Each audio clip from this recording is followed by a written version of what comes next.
Commence? Ouais, c'est bon. Donc, bonsoir à tous. Merci d'être venus.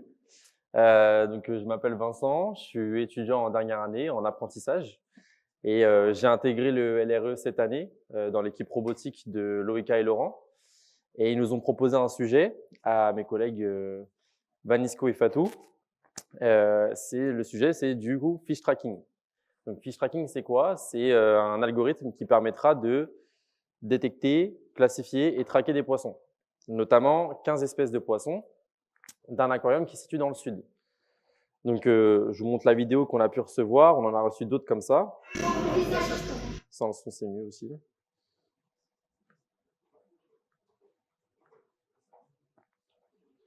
Donc là, vous voyez, il y a plein d'espèces de poissons. On a des petits poissons, des gros poissons, des requins. Il y en a 15 au total. Voilà. Donc là, c'est sur cet aquarium qu'on va entraîner notre algorithme pour qu'il détecte toutes les espèces de poissons. Okay, donc c'est typiquement ce genre de vidéo qu'on a reçu de la part de la biologiste aussi de l'aquarium. De ces vidéos, qu'est-ce qu'on a fait? Donc là, la conférence, pardon, je n'ai pas mis le contexte, mais c'est vraiment destiné grand public. Donc je vais pas aller dans l'aspect technique, mais je vais vous expliquer un peu les étapes de notre processus, de comment on a établi un peu un POC. Pour l'instant, on n'a pas encore le produit final, mais un POC. Ouais, c'est OK. C'est bon? Super. Et c'est un POC qui offre des résultats assez intéressants, mais qui a pour but d'être amélioré, évidemment. Donc voilà, typiquement les vidéos qu'on a reçues. De ces vidéos, qu'est-ce qu'on va faire? Nous, notre IA, on a envie qu'elle apprenne sur des exemples, des bons exemples. C'est comme un enfant. Pour le coup, on va du coup lui donner des images dans lesquelles on aura annoté les poissons nous-mêmes pour qu'elle apprenne de ces images. Typiquement, là, on l'a fait sur RoboFlow, donc c'est une application qui permet de labelliser. Nous, à la main, on a segmenté chaque poisson et on lui a dit, OK, par exemple, celui-là, c'est un requin gris de récif. Celui-là, un poisson cocher grégaire. Et on a fait ça sur des centaines d'images. Donc, vous imaginez que c'est fastidieux. Et encore, des centaines d'images pour un dataset, c'est pas beaucoup pour une IA. Normalement, c'est des milliers. Mais je vous explique pourquoi une centaine d'images, pour nous, ça va nous suffire. Donc, on a ce jeu de données-là. On a environ 100 images qui sont annotées comme ça. Précisément, on en a 184. Ce jeu de données, donc ça va être notre exemple pour notre IA. Il va se baser dessus pour apprendre. C'est des exemples pour lui. Comme ça, il va pouvoir après repérer lui-même. Ce jeu de données, il est séparé en 3 sous-ensembles. On a un sous-ensemble d'entraînement, on a un sous-ensemble de validation et un sous-ensemble de test. 70%, 20%, 10%. 70% des images vont aller dans le sous-ensemble d'entraînement. Donc, c'est là où l'IA va apprendre dessus, sur ces images. Elle va apprendre à détecter comme on l'a fait nous. Derrière, le sous-ensemble de validation, il va servir à éviter que l'IA fasse de l'overfitting, c'est-à-dire du surapprentissage. Derrière, c'est comme un examen blanc. Là, l'IA l'aura appris sur le jeu d'entraînement. Derrière, elle va se tester elle-même, voir si elle a bien appris ou non. Si elle voit qu'elle a mal appris en testant sur des images qu'elle n'a jamais vues, elle va se corriger elle-même. Elle va se corriger en affinant ses paramètres, tout ça pendant l'entraînement. Donc, c'est vraiment à tirer des leçons de ses erreurs via ces découpages de jeux de données. Une fois qu'elle aura fait ça, le dernier jeu de données, qui est le jeu de données de test, va nous permettre de tester, c'est l'examen final, de voir à quel point l'IA est efficace. Et donc là, c'est sa note finale, et pour ça, on va mesurer via des métriques de précision, de détection, à quel point elle est bonne. Une fois ça fait, nous, derrière, on s'est basé sur un modèle qui existe déjà. Peut-être que vous en avez déjà entendu parler, c'est YOLO. YOLO, c'est un algorithme d'IA qui permet de détecter des objets. Il a été entraîné sur 80 types d'objets. Évidemment, je n'ai pas pris ma webcam. Attendez, je vais chercher ma webcam. Il a été entraîné sur 80 types d'objets. On m'entend bien toujours? C'est ma webcam, s'il te plaît. Donc, il a été entraîné sur 80 types d'objets communs. Et nous, derrière, on veut le fine-tuner sur des poissons, et plus précisément nos 15 espèces. On va vous faire un exemple en temps réel. Hop, je prends la petite webcam. Donc, elle a été entraînée sur des chaises, elle s'est repérée des chaises, des personnes. mais pas des espèces de poissons à notre niveau comme nous on le souhaiterait. Mais c'est déjà une bonne base. Donc nous, on a développé cette interface. Là, on lui a dit, OK, tu te bases sur le modèle existant de YOLO. D'accord? Et là, on va lui dire en entrée qu'il prend la webcam.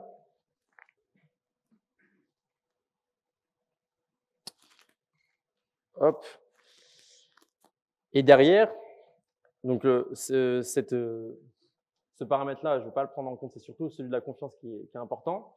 Là, on va lui dire, OK, moi, je veux que tu m'affiches que la détection, tu es sûr à 70% que c'est le bon objet que tu penses. Si tu n'es pas sûr à 70% ou plus, tu ne me l'affiches pas, tu ne me montres pas ce que c'est. C'est souvent ce qui est attendu dans les IA, voire plutôt 80%. Donc là, on va faire un essai. Typiquement, c'est ça à l'envers. Voilà, là, elle repère une sorte de banc, elle repère une chaise, mais elle n'est pas assez sûre pour rester stable. On voit que là, le pourcentage de confiance, il est allé à même pas 80%, ouais, il dépasse un peu parfois 80%. Donc là, elle a été entraînée sur ce genre d'objet. Nous, derrière, on va se servir de cet apprentissage, et c'est là où, ce qu'on appelle du transfer learning. On va prendre, là, on va servir du modèle déjà pré-entraîné, et on va rajouter une couche derrière pour l'entraîner sur nos tâches spécifiques, c'est-à-dire détecter et classifier nos 15 espèces de poissons. Donc, on lance un entraînement. Évidemment, vous vous doutez bien que l'entraînement aussi, c'est assez long. Typiquement, là, je lui ai dit, OK, on va lancer un entraînement sur le jeu de données dont je vous ai parlé précédemment. Vous allez voir à quel point sur mon PC, pour faire une itération, c'est atrocement long. Une itération, c'est-à-dire qu'elle apprend une première fois à répéter le processus. Nous, on a besoin de puissance de calcul pour avoir une IA qui apprend rapidement et qui soit aussi efficace. Heureusement pour nous, aujourd'hui, il existe des… Donc, je vais arrêter là. Vous voyez, là, la première époque. Donc, j'ai dit 100 époques. 100 itérations, je veux que tu apprennes 100 fois. On n'a même pas encore validé la première époque. Ça peut être super long. Et dites-vous que ça peut se répéter plusieurs fois. Donc, c'est super long à faire apprendre l'IA sur un ordi qui n'est pas performant. Pour le coup, il existe aujourd'hui sur le cloud des GPU. Donc, c'est ce qui permet d'avoir des grosses puissances de calcul. Je parle de Lambda Labs. J'ai pas de partenariat avec eux, mais c'est ce que j'utilise. On paye à la consommation, mais ça nous permet d'avoir quand même des puissances de calcul super importantes et d'apprendre super rapidement. Moi, j'utilise la A100. C'est pas 1,29 € l'heure. Ça me permet vraiment de faire apprendre mon modèle, alors que là, sur mon ordi, j'aurais laissé tourner pendant des heures. Une fois ça effectué et que j'ai vérifié les métriques, qu'elles sont bonnes, que l'IA nous offre des belles perspectives, qu'elle a bien appris, j'obtiens un nouveau modèle avec des nouveaux paramètres et des nouvelles valeurs que je vais réutiliser. Et typiquement, là, si je lui mets une vidéo de l'aquarium, donc là, j'ai pris en premier lieu le modèle sur lequel on vient de le créer. Enfin, je l'ai créé précédemment, mais en gros, j'ai lancé la commande que vous avez vue. J'ai récupéré ce modèle, je le lance sur la vidéo. Et là, vous voyez qu'il me détecte bien tous les poissons. Donc le lipurondo, etc. Et plutôt avec une confiance qui est assez élevée. Et pour le coup, ce qui est difficile aussi dans le milieu aquatique, c'est que du coup, c'est en mouvement, il y a des obstructions devant la caméra, parfois les poissons passent devant l'un sur l'autre, ils se superposent. Et puis, c'est pas forcément super clair. Dans l'eau, c'est assez trouble. Donc malgré tout ça, il a pu apprendre. Maintenant, c'est un peu facile ce que je vais dire, mais c'est que là c'est une image qu'il a déjà vue. Donc, il est très à l'aise de détecter sur cette image. Là, aujourd'hui, et c'est pour ça que c'est toujours en cours de développement, si je lui mets une vidéo qui, pour lui, est inconnue, donc il n'a jamais vu dans son dataset d'images similaires, il ne la connaît pas. S'il apprend à détecter, en plus, c'est une vidéo de mauvaise qualité, hein, donc je ne l'arrange pas non plus, et que je lui mets un taux de confiance toujours de 70%, vous voyez il trouve presque rien. Il est vraiment pas sûr à minimum 70%. Il n'y a rien où il se dit, OK, je suis sûr à 70% minimum que c'est un requin de cette espèce. Là, vous allez le voir, parfois il y arrive, mais ça reste pas suffisant. On voit encore là derrière, je ne sais pas si vous les voyez, mais il y a des petits poissons. Ces petits poissons-là, il ne les repère pas. Alors, il y a plein d'explications à ça. La qualité de l'image, la taille des poissons, la résolution de l'image aussi, forcément. Mais ça montre quand même que notre algorithme a besoin encore d'apprendre et qu'on a encore besoin d'ajuster les paramètres. C'est pour ça que c'est vraiment une preuve au concept. Là, il repère bien le requin gris, il est presque sûr, même à presque 100%. Donc voilà. Ce que je voulais vous montrer aussi, c'est que YOLO, le modèle YOLO de base, donc de l'entreprise YOLO, sur celui que je vous ai montré, qui montrait les chaises, etc. Là, si je vous montre sur une vidéo YouTube que j'ai pris au hasard, parce que là, en direct, c'est vrai que ça marche. Là, ça marche super. Sur une vidéo, souvent sur une vidéo qui n'est pas en temps réel, qui a été prise avant, souvent la vidéo elle a souvent été bien prise, la qualité est bonne, donc il arrive super bien à faire son taf.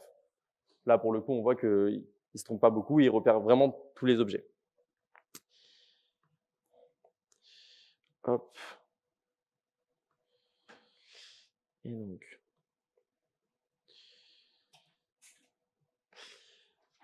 donc voilà, il y a eu 13 entraînements. 13 entraînements et ce n'est pas suffisant. Donc là, aujourd'hui, il faut qu'on améliore ça. Notre objectif à la fin, c'est quand même d'avoir un algorithme qui puisse repérer pas autant que les vidéos d'entraînement comme je vous ai montré, mais au minimum qui puisse repérer, aller à 60% sûr quand même. Et nous, notre problématique qu'on a, c'est quoi? C'est que nous, on veut que ça soit sur de l'embarqué. Donc, on veut que ça soit sur une Raspberry Pi. Parce que le but de cet algo, c'est d'être dans un robot qui sera sous l'eau et qui devra détecter des poissons et classifier des poissons. Je ne sais pas si vous connaissez, donc c'est une Raspberry Pi 5. Les puissances de calcul et de mémoire sont limitées là-dessus. Forcément, on est obligé de prendre des modèles qui ne prennent pas en compte beaucoup de paramètres. D'où le fait qu'on ait choisi YOLO 11N, le N pour nano. On a pris un modèle existant, on est parti d'un modèle existant qui n'est pas gourmand. Parce que sinon, sur une Raspberry Pi, ce n'est pas tenable de le faire tourner là-dessus. Donc, on a été obligé de faire ça, ce qui nous réduit nos chances de précision. Parce qu'aujourd'hui, il existe des YOLO 11 larges. Eux, ils sont super faciles. On a un ordi super puissant. C'est super simple qu'il arrive à une précision super élevée. Aujourd'hui, avec des nanos, c'est plus dur, mais au moins, on a la rapidité et la fiabilité sur l'embarqué. Ils ont été faits pour ça. Donc, c'est ça notre contrainte. Et pour combler à cette contrainte, on essaie d'avoir un dataset plus précis, plus riche possible, ce qui permet d'avoir un résultat de précision dans l'entraînement important, et donc d'avoir un modèle qu'on exportera dessus sur la Raspberry Pi qui sera performant et qui pourra faire ses calculs rapidement. Voilà. Donc nous, on veut l'entraîner vraiment efficacement avant. Et en plus de ça, on veut ajouter un dernier truc, ça s'appelle ByTrack. ByTrack, c'est pareil, c'est développé par le même groupe que YOLO, c'est quelque chose qui va permettre de tracer le poisson. Donc ça, c'est toujours en cours de développement, on va l'intégrer. Ça va nous permettre d'identifier le poisson de façon unique, donc lui mettre un ID et donc d'étudier son mouvement, sa trajectoire, etc. Et donc de mieux le repérer aussi. Tout ça, ça a des vertus. Pourquoi? Parce que derrière, ça va servir à l'aquarium pour lequel on fait ça, mais ça peut s'étendre à d'autres aquariums, du coup à d'autres espèces. Aujourd'hui, il existe plus de 35 000 espèces de poissons, donc il y a de quoi faire. Et puis même pour étudier le comportement des poissons, typiquement, il y a plein d'applications possibles à ce projet. Donc, voilà pourquoi c'est important pour moi de vous le présenter. C'est qu'une preuve, c'est qu'un POC aujourd'hui que je vous présente. Il a pour but d'être amélioré avec l'équipe avec qui je travaille. Mais c'est un POC qui est déjà un peu assez intéressant et qui montre que c'est possible, en tout cas, avec une Raspberry Pi et une caméra. Voilà, je vous remercie. Et si vous avez des questions, je suis à votre disposition.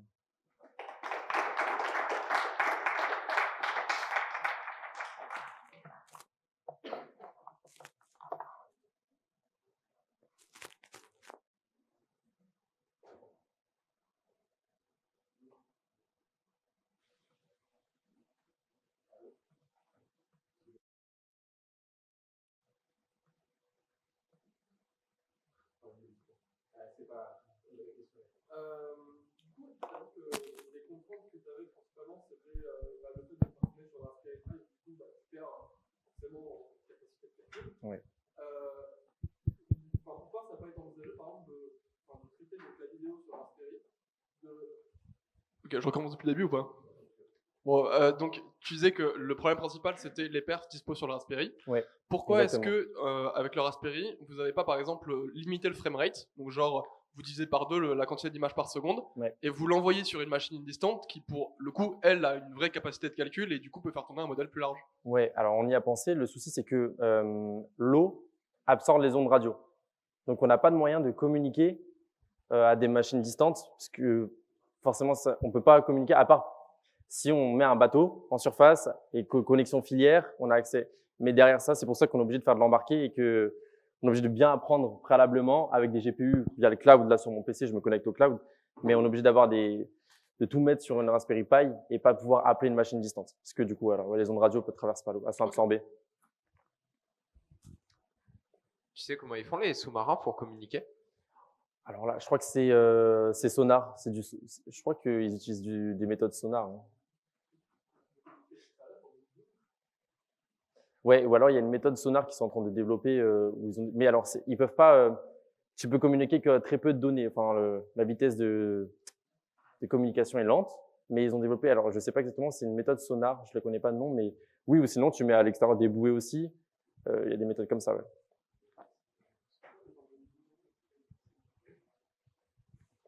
Au début, tu avais parlé que vous ne vouliez pas qu'il se surentraîne. Oui. C'est-à-dire? Bah, en fait, quand on parle de surentraînement, c'est qu'on a peur que l'IA soit capable, certes, d'identifier sur des images qu'elle connaît de son jeu d'entraînement, mais qu'elle soit pas capable de généraliser. C'est-à-dire qu'en fait, c'est comme si, imagine-toi, tu as appris par cœur pour un examen 20 questions, mais que derrière l'examen, il n'y a pas ces 20 questions-là, que ça concerne le même sujet, mais c'est 20 autres questions. Bah, en fait, tu n'es que capable de sortir ce que tu as appris par cœur, mais tu n'es pas capable de généraliser ce que tu as appris sur d'autres cas. C'est-à-dire que tu n'as pas compris le sujet. Bah, là, c'est un peu ça. En gros, à surapprendre, ça veut dire qu'elle est très bonne sur la vidéo qu'elle connaît, mais que sur une vidéo inconnue, elle est presque incapable. Et donc là, nous, on a la limite du surapprentissage, donc on doit ajuster nos paramètres. Comme tu l'as vu, on n'a pas su repérer bien comme il faut. C'est aussi normal que ce soit moins bon que l'entraînement, mais à ce point-là, ça pose question de est-ce qu'il y a eu surapprentissage. Donc en fait, surapprentissage, c'est qu'elle a mémorisé par cœur les données d'entraînement et elle n'a pas généralisé pour pouvoir détecter sur des images différentes, des points de vue différents.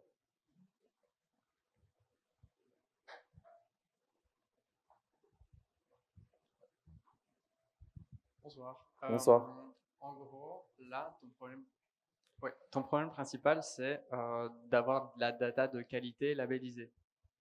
Sauf que, comment est-ce que tu peux avoir du data en grande quantité qui n'est pas labellisé par un humain qui fait clic-clic, ceci est un poisson, labellisé poisson?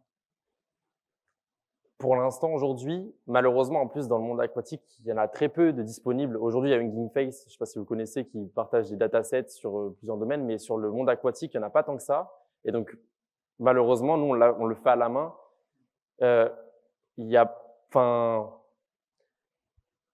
pas pour l'instant d'autres moyens qui existent pour moi. Ce serait pas genre un peu plus pragmatique de demander par exemple à une IA, genre par exemple typiquement Gemini, qui Ouais. sait calculer l'environnement, etc. Enfin, savoir dans quel environnement on est et savoir déjà que telle zone est déjà un poisson et mâcher le travail. Le travail. Lui. Bah, nous, ça nous aiderait pas tellement parce qu'on a besoin de segmenter précisément les poissons parce que pour que l'algorithme puisse détecter quelle espèce est quelle espèce, vous avez vu les poissons, quand même, il y en a qui se ressemblent. C'est dur de savoir quel est quel poisson. On a besoin de segmenter précisément à la main. Et Gemini, il sait bien encadrer. Oui, c'est ça. C'est justement genre au lieu de faire la sélection directement, déjà faire la sélection par Gemini au lieu de vraiment faire tout à la main. Bah, si on n'aurait pas besoin d'autant de précision pour les caractéristiques physiques des poissons, parce que ce seraient des objets qui se ressembleraient pas du tout. Franchement, on aurait fait ça, ça serait ok. Mais là, vu qu'ils se ressemblent beaucoup, on a besoin vraiment de caractériser chaque point du poisson. C'est ça qui rend complexe. Et du coup, on peut pas utiliser une IA qui fasse que des box en fait. Ouais. Ok, super. Ouais. Merci. Je t'en prie.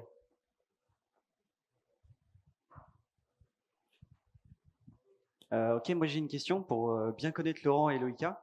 Ils ont dû te dire que en prod, tes images, elles seront certes ça dépend de la qualité que tu mets sur ton robot, mais surtout, tu auras plein de particules en suspension dans ton image. Est-ce que vous avez déjà trouvé une méthode sur comment dans un milieu, par exemple, un peu de la vase et tout ça, où il y aura plein de particules, réussir à détecter des poissons. Le mieux que je puisse te dire, c'est d'enrichir notre jeu de données avec ce genre de milieu. Mais là, comme ça, on n'a pas établi de stratégie autre, et j'en vois pas tellement d'autres qui permettraient peut-être d'améliorer, mais vraiment de donner précisément. Il faudrait que, justement, dans notre dataset, on a mis des images, on a pris des vidéos qui aussi étaient de mauvaise qualité pour qu'ils puissent aussi être capables de détecter dans ces milieux-là. Mais milieu comme la base, par exemple, il n'y en a pas, il ne saura pas faire. Donc le mieux, c'est que nous, on lui a appris préalablement avant pour qu'il puisse repérer. Ouais. Alors, je suppose, je connais pas du tout YOLO, mais je suppose que du coup derrière le réseau neuronal, etc., il doit faire du traitement, du pré-traitement sur l'image pour faciliter la reconnaissance. Oui. Mais là, du coup, dans les deux exemples que tu as montrés, la vidéo connue et la vidéo inconnue, le premier truc qu'on voit un peu, c'est genre la balance des blancs, elle a pas l'air d'être la même. Et bah, typiquement, je suppose que si tu prenais un milieu, genre, je sais pas, tu prends une rivière avec de la terre de partout, bah du coup, tu vas avoir une balance des blancs qui a rien à voir parce que tu auras du marron de partout. Oui. Est-ce que c'est pas possible de faire d'essayer de faire un pré-traitement sur ta vidéo pour essayer de linéariser un peu, que les vidéos parlent toutes avec à peu près le même vocabulaire pour faciliter Oui, complètement. la reconnaissance? Si, complètement. Alors nous, ça serait l'objectif, c'est vraiment de faire un pré-traitement d'image qui permet de, comme tu dis, linéariser et que justement, ça permette d'apprendre sans qu'on ait aussi, c'est vrai, cette histoire d'apprendre sur tous les milieux et de justement la balance des blancs, que ça soit assez homogène et que linéaire. Mais oui, c'est une idée qu'on a. J'avais une question pour la catégorisation des images. Oui. Est-ce que tu as utilisé de l'augmentation pour augmenter ton jeu de données en variant l'angle, le sens ou la couleur des pixels? Oui, totalement. En fait, en plus, via RoboFlow, ce qui est bien avec RoboFlow, c'est que on a cette possibilité, quand on a fini de remplir notre jeu de données, d'exporter le modèle et de, comme tu dis, augmenter le jeu de données en ajoutant des filtres de couleurs, en changeant l'angle, en changeant tous les aspects de l'image. Comme ça nous augmente le jeu de données. Donc oui, on a cette possibilité, on l'a fait. Oui.